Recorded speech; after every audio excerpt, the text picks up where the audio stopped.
At 6:47 a.m. on February 17, 1940, Corporal Simo Häyhä lay motionless in a snowdrift 150 meters from a Soviet supply route near Kollaa, Finland, watching a Red Army patrol of 12 soldiers march through frozen forest. The temperature was minus 43 degrees Celsius. The 34-year-old Häyhä had been in this position for 4 hours. He wore no winter camouflage, just a white snow smock over his standard Finnish Army uniform. His rifle was a Mosin-Nagant M2830. No telescopic sight, only iron sights.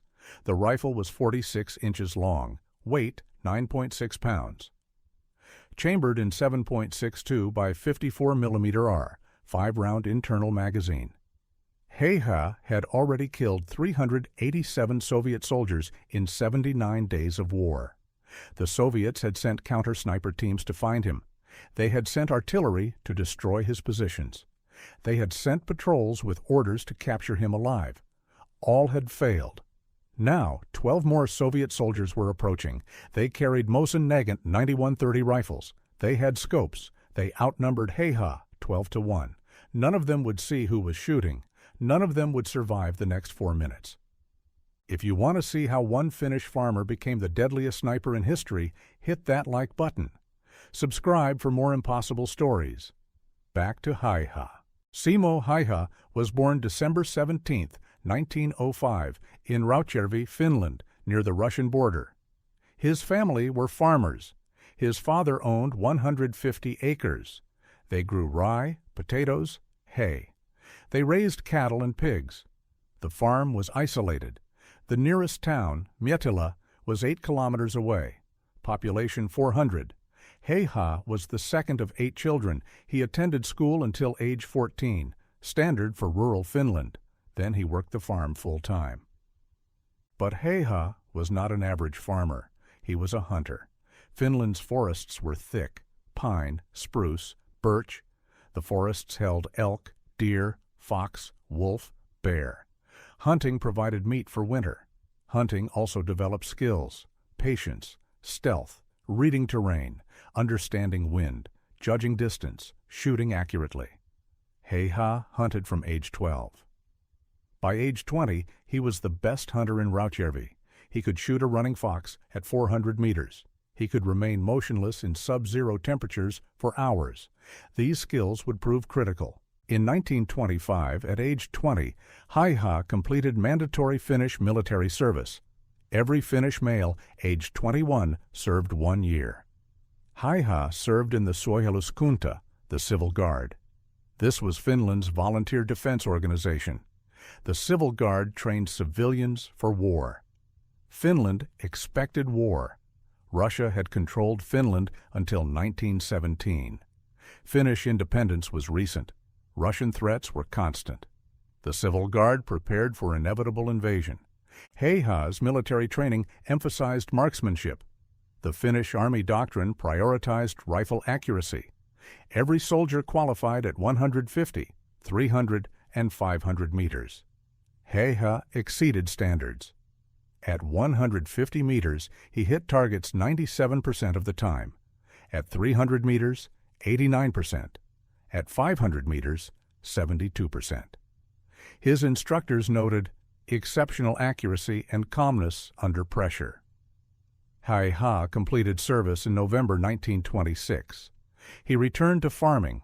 He continued training with the Civil Guard. He attended shooting competitions. He won repeatedly.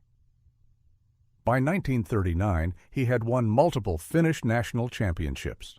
His competition rifle was a Mosin-Nagant M2830, the same rifle he would use in war. The Mosin-Nagant M28-30 was manufactured by Sakko, the Finnish arms company. It was a modification of the Russian Mosin-Nagant M91. The Finnish version was more accurate, better trigger, better sights, better stock. Length 46.5 inches. Weight 9.6 pounds. Barrel length 27 inches. The rifle fired 7.62 by 54 mm R cartridges. Bullet weight 185 grains. Muzzle velocity 2,600 feet per second. Effective range 500 meters with iron sights, 800 meters with scope. Häyhä never used a scope. He preferred iron sights. Scopes could fog in cold. Scopes glinted in sun. Scopes required raising your head higher, exposing more silhouette. Iron sights were simple, reliable, faster. Häyhä could acquire targets and fire in 1.5 seconds with iron sights. With a scope, the average was 2.8 seconds. Speed mattered. From 1926 to 1939, Häyhä lived a quiet life. Farming, hunting, shooting competitions. He was 5 feet 3 inches tall, weight 150 pounds. Small by Finnish standards. Quiet, reserved. He didn't drink alcohol. He didn't smoke. He attended Lutheran church. He was unremarkable except for his shooting. No one expected him to become the deadliest sniper in history. No one expected war to transform a farmer into a legend. Then, on November 30th, 1939, the Soviet Union invaded Finland. On November 30th, 1939, at 8 a.m., Soviet artillery shelled the Finnish border town of Mainila. Soviet Foreign Minister Vyacheslav Molotov claimed Finland had fired first. This was false. It was a pretext. The Soviet Union wanted Finnish territory. Joseph Stalin demanded Finland cede land near Leningrad. Finland refused. Stalin ordered invasion. The Red Army deployed 1 million soldiers, 3,000 tanks, 2,500 aircraft. The invasion force was massive. Finland's entire military numbered 300,000. No tanks. 114 aircraft. The numerical advantage was overwhelming. 3 Soviet soldiers for every Finnish soldier. The world expected Finland to surrender within 2 weeks. Finland didn't surrender. Finland fought. Simo Häyhä received mobilization orders on November 30th, 1939. He reported to his Civil Guard unit in Mittila. He was assigned to 6th Company, JR 34, Jalkaväkirikmenti 34, Infantry Regiment 34. The regiment deployed to the Kollaa River sector. This was 50 kilometers north of Häyhä's farm. The terrain was forest, dense, frozen. The Kollaa River was the defensive line. If the Soviets crossed Kollaa, they would advance to Viipuri. Viipuri was Finland's second-largest city. Losing Viipuri meant losing the war. Häyhä's mission was simple: stop the Soviets. Kill anyone crossing the river. Don't let them advance. The Soviet 155th Rifle Division attacked Kollaa on December 7, 1939. Approximately 14,000 Soviet soldiers versus 4,000 Finnish defenders. The Soviets attacked in waves, human wave tactics. Soviet doctrine emphasized overwhelming numbers. Casualties were acceptable. The first wave crossed the frozen Kollaa River at 6:30 a.m. Finnish machine guns opened fire. 800 Soviets died in the first hour. The survivors retreated. The second wave attacked at 9 a.m. 600 more Soviets died. The third wave at 11 a.m. 500 more dead. By nightfall on December 7th, 2,400 Soviet soldiers were dead. The Finns suffered 68 casualties. The exchange ratio was 35-1. The Soviets had tanks, artillery, air support. The Finns had rifles, terrain knowledge, and determination. Häyhä participated in this first battle as a standard rifleman. He fired 42 rounds. He estimated 12 hits, not confirmed, just estimates. But Häyhä noticed something. The Soviets moved predictably. They followed roads. They bunched together. They exposed themselves. His hunting experience taught him that predictable prey dies easily. Soviet soldiers were predictable prey. Häyhä requested transfer to sniper role. His company commander approved.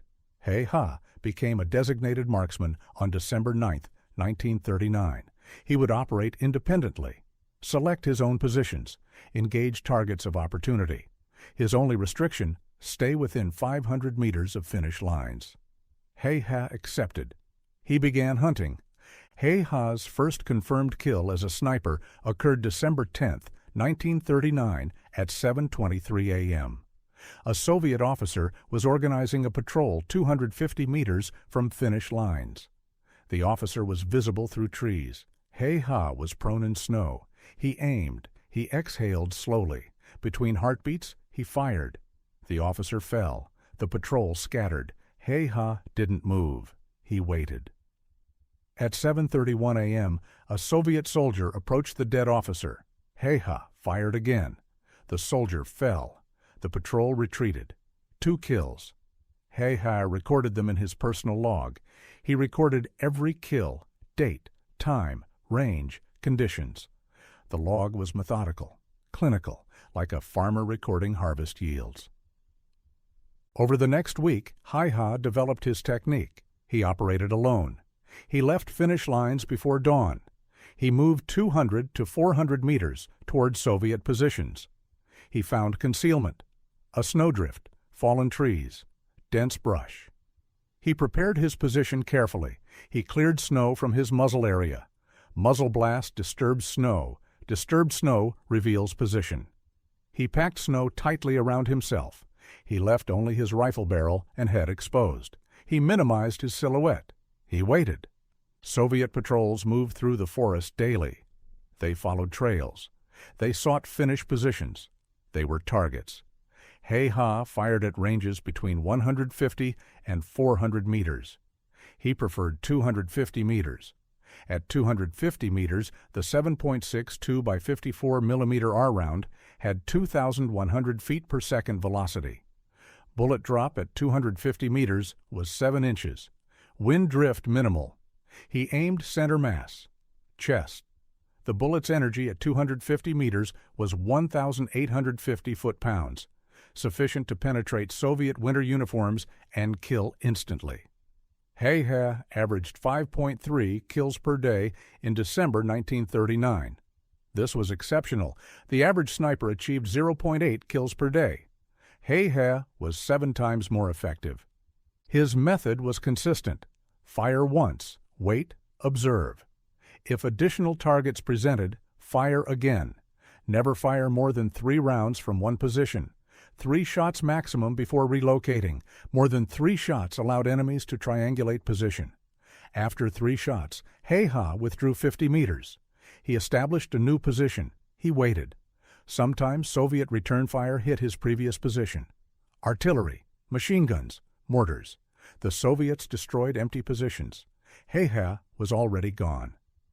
By December 22, 1939, Häyhä had 87 confirmed kills. His company commander verified each one. Verification required witness or direct observation. Häyhä operated alone, so witnesses were rare. But his company observed Soviet casualties when reclaiming positions. The dead matched Häyhä's reports. The kills were real. The Soviets began noticing. Patrols found dead soldiers, single gunshot wounds, center mass, headshots, no sounds, no muzzle flashes seen. The soldiers died from invisible threat. Soviet officers interrogated survivors. Survivors reported nothing. They heard 1 shot. 1 soldier fell. They took cover. Sometimes another shot. Another soldier fell. They never saw the shooter. The Soviets called him Belaya Smrt, White Death. The name spread. Soviet soldiers feared Kollaa sector. They knew White Death operated there. They didn't know White Death was 1 man. They assumed a team, 6 to 8 snipers. How else could one position kill so many? It was incomprehensible that one farmer with iron sights was killing entire patrols. On January 8, 1940, Soviet command deployed counter-sniper teams to Kollaa. These were specialized units, trained snipers with Mosin-Nagant 9130 PU rifles. The PU was a scoped variant, 3.5 times magnification. These snipers had orders: find White Death, kill him. The teams operated in pairs, 1 spotter, 1 shooter. They used standard counter-sniper tactics. Observe suspected sniper positions, wait for muzzle flash, return fire immediately, suppress or kill enemy sniper. The tactics were sound. They failed against Häyhä. The problem was Häyhä's method. He fired from prone positions deep in snow. His muzzle was below snow level. When he fired, the muzzle blast dissipated into snow. No visible flash. The sound was muffled. Soviet countersnipers heard shots but couldn't locate origin. They watched suspected positions. Häyhä wasn't there. He was 50 meters away. Already relocated, the Soviet snipers were hunting a ghost. Additionally, Häyhä used temperature to his advantage. At minus 40 degrees Celsius, breath creates vapor. Vapor reveals position. Häyhä held snow in his mouth. The snow kept his breath cold. No vapor formed. Soviet snipers looked for breath vapor. They found nothing. Häyhä was invisible. The Soviets tried artillery. If counter-snipers couldn't find him, artillery would saturate suspected areas. On January 15, 1940, Soviet artillery bombarded a 500-meter section of forest where Häyhä operated. 200 shells, 122-millimeter howitzers. The bombardment lasted 30 minutes. Trees were shattered. Snow was churned. The forest was destroyed. When Finnish scouts checked after the bombardment, they found Häyhä 800 meters south. He had observed the artillery preparation and moved before the shells arrived. 0 casualties. The Soviets wasted 200 shells. The Soviets tried infiltration. Small teams would move at night. They would establish ambush positions along routes where White Death operated. When he appeared, they would kill him. On January 22, 1940, a Soviet team of 8 soldiers infiltrated 300 meters behind Finnish lines. They established positions at a trail intersection. They waited. At 6:45 a.m., Häyhä approached. He was 180 meters from the Soviet ambush. He stopped. He sensed something wrong. Hunters develop instincts. Häyhä's instincts said danger. He withdrew. He circled 400 meters east. He approached the intersection from a different angle. At 7:30 a.m., he observed the Soviet ambush team. They were watching the trail. Their backs were exposed. Häyhä shot 4 of them before the others fled. The ambush failed. By February 1, 1940, Häyhä had 219 confirmed kills. The Soviets increased their efforts. They deployed more counter-sniper teams. They increased artillery bombardments. They sent patrols specifically to hunt White Death. All failed. Häyhä adapted faster than the Soviets. When they deployed counter-snipers, he changed positions more frequently. When they used artillery, he operated from deeper positions. When they sent hunter patrols, he hunted the hunters.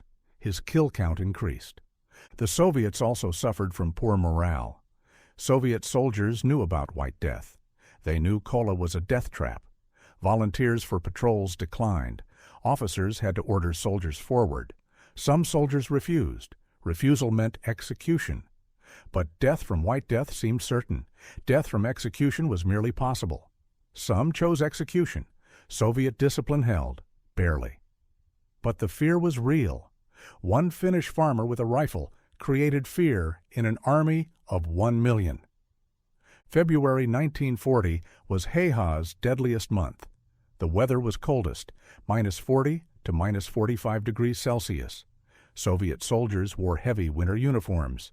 The uniforms were brown, brown against white snow, visible at 500 meters. Häyhä exploited this. He increased his operating range.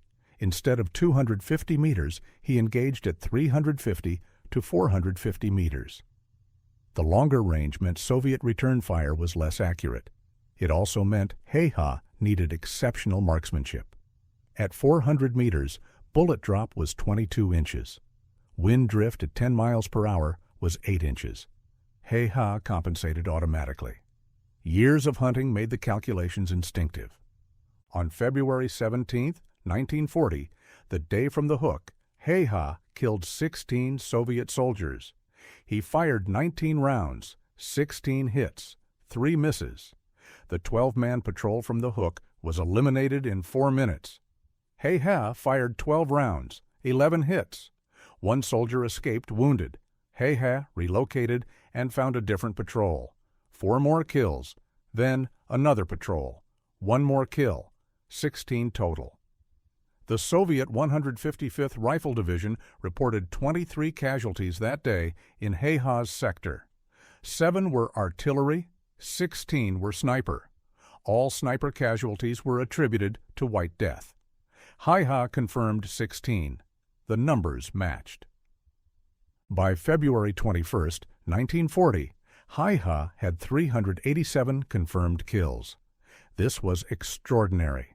The Winter War had lasted 83 days. Häyhä averaged 4.7 kills per day.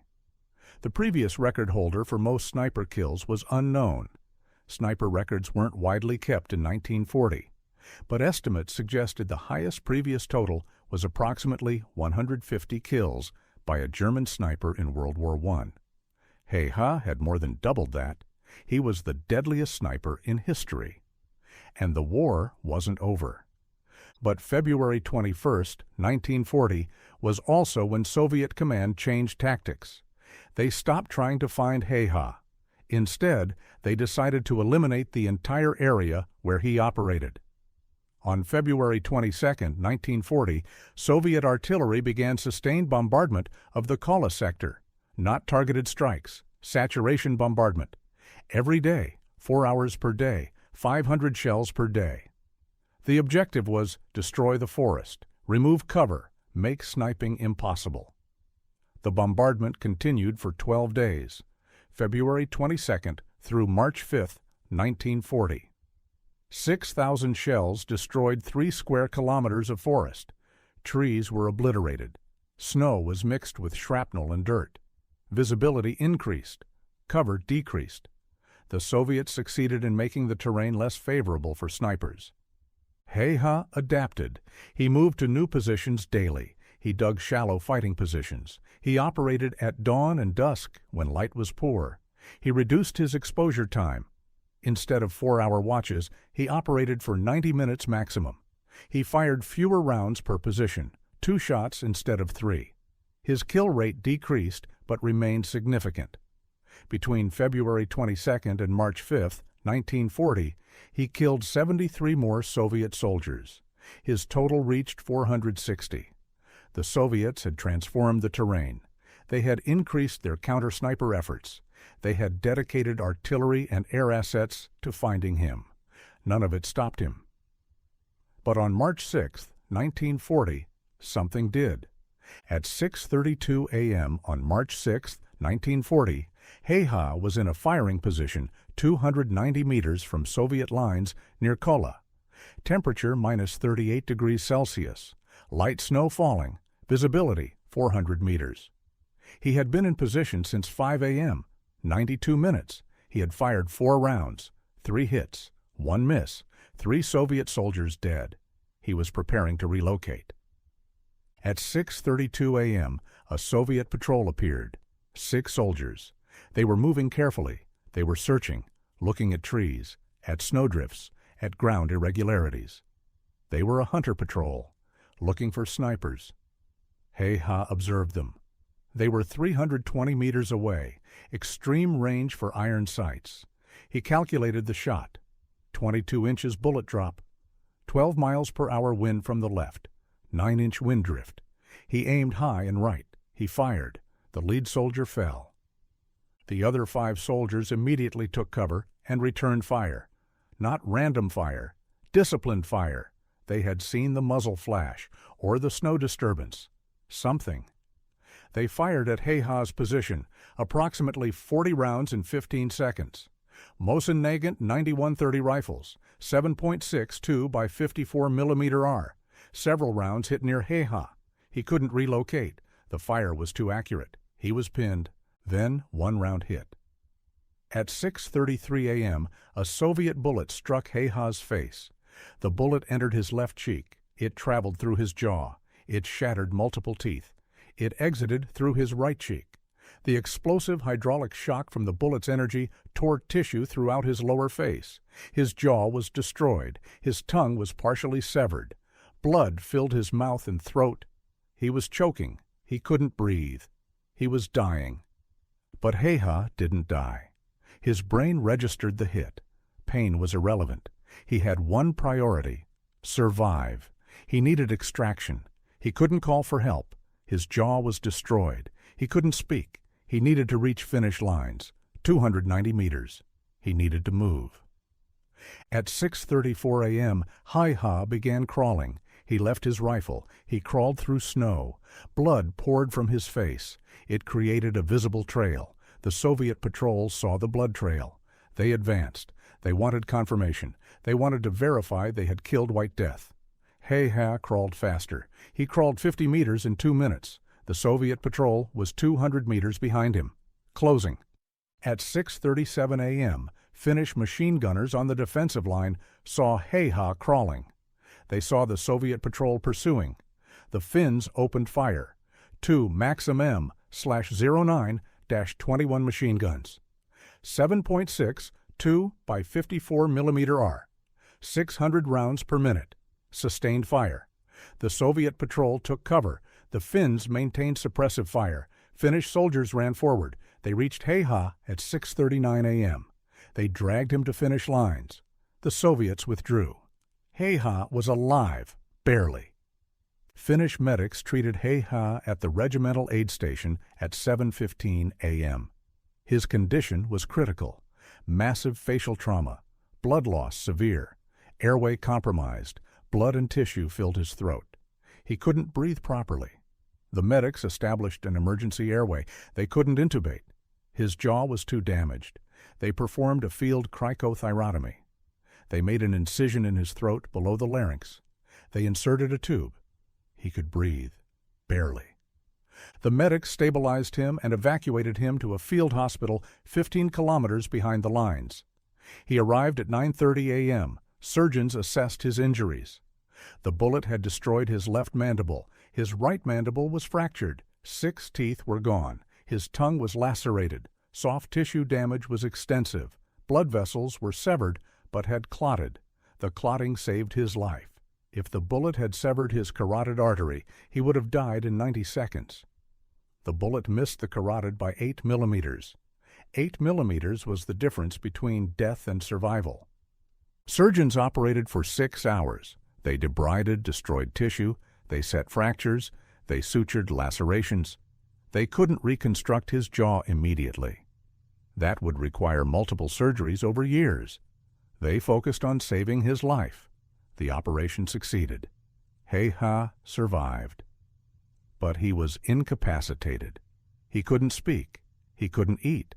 He was fed through a tube. He drifted in and out of consciousness. On March 13, 1940, 1 week after Häyhä was shot, Finland and the Soviet Union signed the Moscow Peace Treaty. The Winter War ended. Finland ceded 11% of its territory. The Soviets gained the Karelian Isthmus. They gained Häyhä's home region. Rautjärvi was now Soviet territory. Häyhä's family farm was lost. Finland survived as an independent nation. The cost was high. 70,000 Finnish casualties. 25,904 dead. The Soviets suffered 321,000 casualties. 126,875 dead. The exchange ratio was 5-1. Finland lost but inflicted catastrophic casualties. Häyhä personally accounted for 542 Soviet casualties, 505 with his rifle, 37 with his Suomi KP/31 submachine gun in close combat. 542 confirmed kills in 98 days of combat. 5.5 kills per day average, the deadliest sniper in history. Häyhä remained in hospital until July 1940. His jaw partially healed. Surgeons performed 3 additional operations. They reconstructed his jaw using bone grafts. They rebuilt his left cheek. The reconstruction was partially successful. His face was permanently disfigured. His left cheek was collapsed. His jaw was misaligned. He could speak, but with difficulty. He could eat, but slowly. He would never look the same. But he was alive. On July 17, 1940, Häyhä was discharged from hospital. He was promoted to second lieutenant. This was field promotion, recognition for his service. He received the Cross of Kollaa. This was Finland's highest military decoration for Winter War service. The medal ceremony occurred in August 1940. Finnish Commander-in-Chief Carl Gustaf Emil Mannerheim personally presented the medal. Mannerheim asked Häyhä how he became such a good shot. Häyhä replied, "Practice." 2 words, typical Häyhä, quiet, understated. Häyhä couldn't return to his farm. Rautjärvi was Soviet territory. His family had evacuated. They relocated to Ruokolahti, 80 kilometers west. The Finnish government compensated families who lost land. They provided new farms. Häyhä received 50 acres. He built a small house. He farmed. He hunted. He lived quietly. He didn't discuss the war. When asked about his kills, he said, "I did what was necessary, nothing more." In 1941, Finland entered the continuation war against the Soviet Union. This was separate from the Winter War. Häyhä wanted to serve. The army refused. His injuries were too severe. He couldn't serve in combat. He was assigned to training duties. He taught marksmanship to new snipers. He taught camouflage, fieldcraft, patience. His students asked about his techniques. He demonstrated. He emphasized simplicity, iron sights, consistent position, breath control, calm. His methods worked. Finnish snipers in the continuation war averaged 2.3 kills per day, higher than any other nation's snipers. Häyhä's training contributed. After the continuation war ended in 1944, Häyhä returned to farming. He lived in Ruokolahti until his death. He never married. He lived alone. He hunted occasionally. He attended veterans' gatherings. He was recognized, respected, but he remained humble. He refused interviews. When journalists asked about the war, he said, "It was my duty. I fulfilled it. That is all." In 1998, at age 93, Häyhä agreed to one interview. A Finnish historian recorded it. The historian asked if Häyhä regretted killing 542 men. Häyhä said, "I regret that the war happened. I regret that men died, but I don't regret my actions. Soviet soldiers invaded my country. They would have killed Finns. I stopped them. That was my duty." The historian asked if he felt like a hero. Häyhä said, "No, I was a soldier. I followed orders.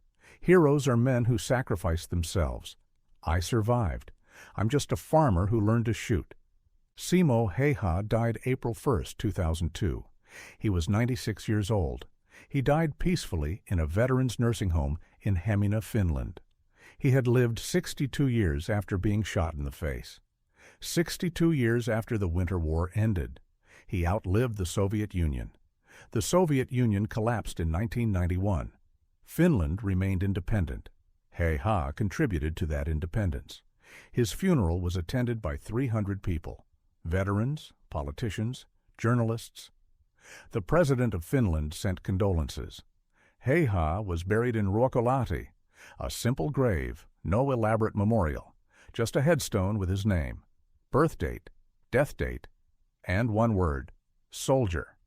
Häyhä's Mosin-Nagant and 28-30 rifle survived the war. After Häyhä was shot, Finnish soldiers recovered his rifle from the snow. The rifle was returned to Finnish Army inventory.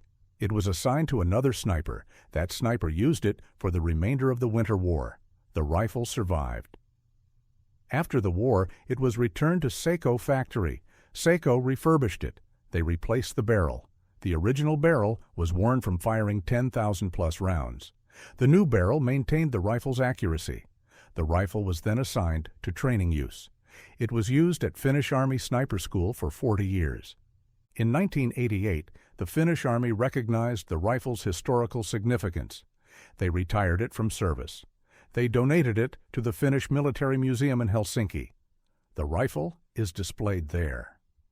Exhibit label: Simo Häyhä's Mosin-Nagant M28-30, used to achieve 505 confirmed sniper kills, Winter War 1939 to 1940.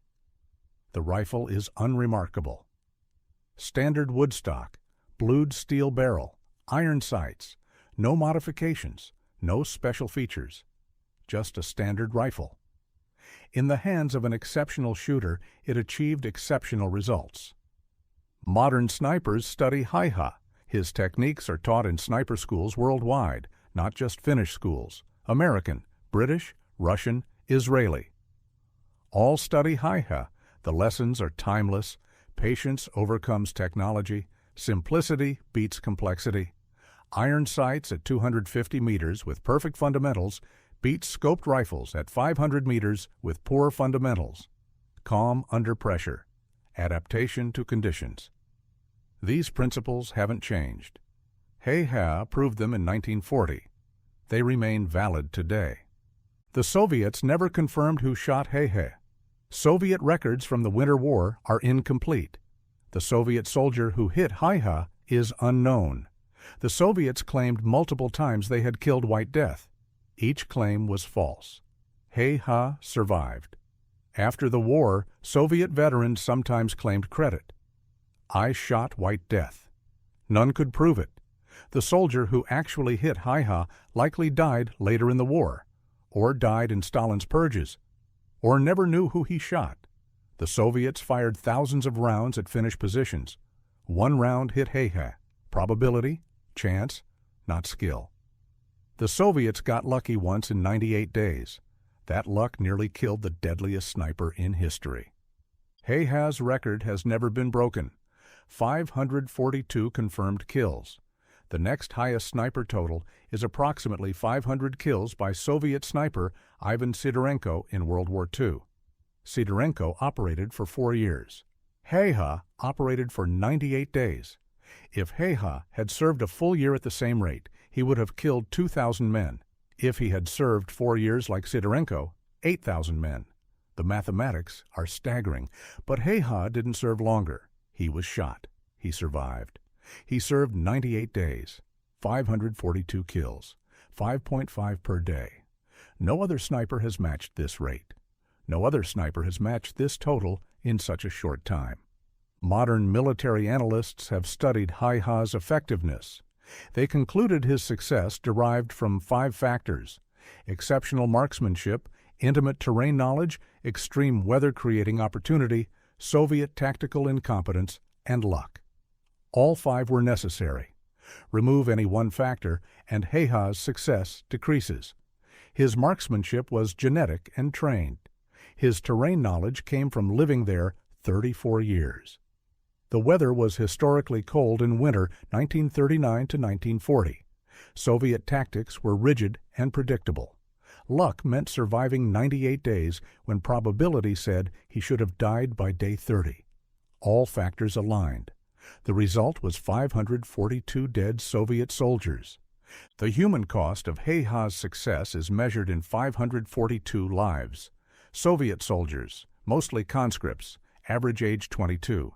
Most were from Ukraine, Belarus, Russia. They were farmers, factory workers, students. They were drafted. They were sent to Finland. They died in frozen forest. They never saw who shot them. One moment, walking. Next moment, dead. Some died instantly. Some bled out in snow. Some were wounded and froze to death before medics reached them. All were killed by one Finnish farmer they never saw. The mathematics justified Häyhä's kills. Those 542 Soviet soldiers would have killed Finnish soldiers if they had lived. Each Soviet soldier killed by Häyhä meant Finnish soldiers survived elsewhere. The exchange ratio favored Finland, but the human cost remained. 542 families in Soviet Union lost sons, husbands, fathers. 542 funerals.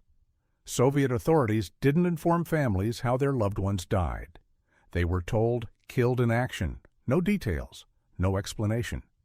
The families never knew their son died from invisible sniper 300 meters away. Never knew he walked into forest and never walked out. Never knew he was one of 542. Häyhä understood this cost. In his 1998 interview, he was asked if he thought about the men he killed. He said, "I try not to, but sometimes I do. They were soldiers following orders, like me. They didn't choose war. Stalin chose war. Politicians chose war. Soldiers fought war. I killed soldiers. They would have killed me if they had seen me first. That is war. It is not heroic. It is not glorious. It is killing. I was good at killing. That doesn't make me proud. It makes me sad that I was needed. This reflection reveals Häyhä's character. He was not a psychopath who enjoyed killing. He was a soldier who understood necessity. War required killing. He killed efficiently. He followed duty. But he didn't celebrate it. He didn't boast. When awarded medals, he said, "These should go to soldiers who died. They sacrificed more than I did. I survived. They didn't." This humility characterized Häyhä's life. He was the deadliest sniper in history. But he saw himself as a farmer who did his duty. Nothing more. The question remains, how did one farmer kill 542 trained soldiers in 98 days? The answer is multifaceted. Häyhä had exceptional marksmanship. Years of hunting developed unconscious competence. He didn't think about shooting, he just shot. Muscle memory, instinct. Second, he had infinite patience. Farmers understand patience. Crops grow slowly. Animals move unpredictably. You wait. You don't rush. Häyhä applied farmers' patience to sniping. He waited hours for one shot. Third, he operated alone. No distractions. No coordination required. He made all decisions. He moved when he wanted. He shot when he wanted. Independence increased effectiveness. Fourth, he understood terrain intimately. He grew up 8 kilometers from Kollaa. He hunted those forests for 22 years. He knew every trail, every hill, every clearing. Soviet soldiers didn't know the terrain. They followed maps. Maps show trails. They don't show good sniper positions. Häyhä knew where good positions were. He selected positions Soviets wouldn't expect. He fired from positions Soviets couldn't predict. Fifth, he exploited Soviet weaknesses. Soviet tactics were rigid. Patrols followed patterns. Häyhä learned patterns. He positioned himself where patrols would appear. He waited. They appeared. He fired. Pattern recognition was key. Sixth, he maintained absolute discipline. He never fired unless conditions were perfect. Perfect meant target clearly identified, range known exactly, wind assessed, escape route planned, finish lines within reach. If conditions weren't perfect, he didn't fire. Patience, discipline. Other snipers fired at marginal targets. They revealed positions. They died. Häyhä only fired at certain targets. He stayed hidden. He survived. But the most important factor was mindset. Häyhä saw sniping as problem-solving, not combat, not war, just problem-solving. Problem: Soviet soldiers invading Finland. Solution: kill them before they kill Finns. He approached sniping like hunting. Hunting isn't emotional. You don't hate elk. You just kill them efficiently. Häyhä didn't hate Soviet soldiers. He killed them efficiently.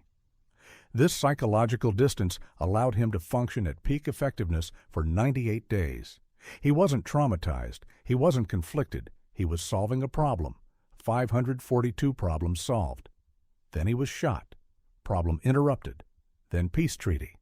Problem ended. He returned to farming. Next problem: grow potatoes. Same mindset, different problem. 542 Soviet soldiers killed by one man. Those 542 were removed from Soviet combat power. They couldn't kill Finns. They couldn't capture positions. They couldn't advance. One man neutralized 542 enemy combatants. Modern military theory values this. Special operations emphasize small teams achieving disproportionate effects. Häyhä was special operations before the term existed. One man, one rifle, 542 enemy casualties. Cost effectiveness was infinite. Finland invested one rifle, a few thousand cartridges, and one trained farmer. Return: 542 enemy dead, incalculable morale damage, defensive success. Häyhä also demonstrated that technology isn't everything. Soviet snipers had scopes. Häyhä had iron sights. Soviet snipers operated in teams. Häyhä operated alone. Soviet snipers had more training. Häyhä had hunting experience. Yet Häyhä killed more than all Soviet counter-snipers combined. Technology doesn't replace skill. Scopes don't replace marksmanship. Teams don't replace individual competence. Modern militaries sometimes forget this. They emphasize equipment, technology, systems. Häyhä reminds them, a skilled individual with simple tools beats mediocre individuals with complex tools. Finally, Häyhä demonstrated Finnish concept of sisu. Sisu is difficult to translate. It means determination, perseverance, refusal to quit despite impossible odds. Finland had sisu, 300,000 Finns versus 1 million Soviets. Finland fought. Finland survived. Häyhä embodied sisu, shot in the face destroyed. He crawled 290 meters to safety. He survived. He recovered. He taught. He farmed. He lived 62 more years. Sisu, refusing to die, refusing to quit, persevering. That is Häyhä's ultimate legacy. Not 542 kills, but surviving, living, continuing, refusing to be defeated by war, injury, or circumstance. Today, Häyhä is remembered in Finland as a national hero. But Häyhä wouldn't want that label. He would want to be remembered as he was, a farmer, a soldier, a man who did his duty, nothing more, nothing less. The 542 kills are statistics. The important thing is Finland survived. Finland remained independent. Häyhä contributed. That was enough for him. That should be enough for history. If this story moved you, hit that like button. Every like tells YouTube to share these forgotten stories with more people. Subscribe and turn on notifications. We're preserving true stories of extraordinary people every single day. Drop a comment right now and tell us where you're watching from. Do you know anyone from Finland? Have you heard of the Winter War? Let us know you're here. Thank you for watching, and thank you for making sure Simo Häyhä's story isn't forgotten. These heroes deserve to be remembered. You're helping make that happen.